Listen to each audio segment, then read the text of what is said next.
but intermittent fasting. So you are a believer in intermittent fasting. What I've heard from some experts, they were saying, oh, intermittent fasting, the bottom line is because you ate less calories. There's nothing magical about intermittent fasting is the amount of calories that were reduced. What do you say to that?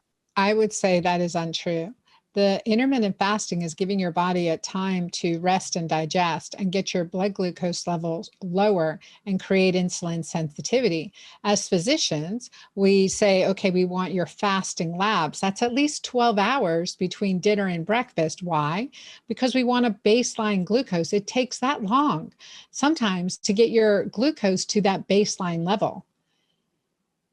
And so that's one big fact, is that also our body intelligently, so taking that time between meals to rest and digest, digestion requires good digestive enzymes without interruption, without too much fluid hydration to dilute our digestive enzymes, and giving your body time to completely digest your foods, as well as that space in which to do it in. So what we've seen in research is that with intermittent fasting, not only can we trim down, but in 2016, and this is I'm passionate about this area because I'm a gynecologist and women's health expert, and worked with many women with histories of breast cancer or in treatment for breast cancer. And in 2016, JAMA published an article that looked at women who had a history of breast cancer, and those women who had at least 12.5 hours between dinner the night before and breakfast, when they broke fast, had a significantly reduced risk of recurrence. So there's more factors at play here. For me, that should have been headline news, like New York Times, but it somehow passed into the. That's really great. Yeah, great data to know. That's very helpful, because I've listened to a lot of different experts talking and making their own opinions. Some definitely are big proponents, and some say no, there's nothing magical. But that research, it has a pretty solid evidence showing that there's something beyond just calorie restriction. There absolutely is. Absolutely is. And then no snacking. So what's the importance of no snacking?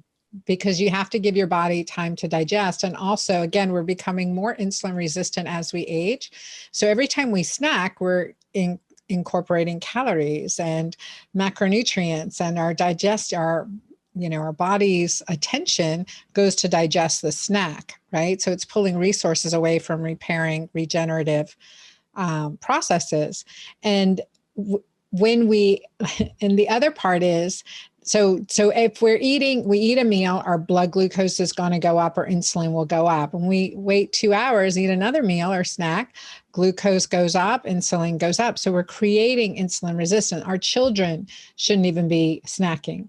They're snacking because they're having too many carbs at breakfast with their cereal, and they're crashing within 2 hours. And that's why they need another dose of carbs and to get their blood sugar back up. And then they're creating insulin resistance. We've created an epidemic of obesity because of that. And in menopause, our body is designed for that conservative stage of our lives. And so with that higher insulin resistant, we're going to make sure the reproductive aged, the women and children, so to speak, are being fed before the elders of the tribe will get fed, right? It's not the first, it's like, hey, we're fine, make sure everyone else eats. So the fasting is, being able to fast and decrease quantity of food is part of that. And that's probably where insulin resistance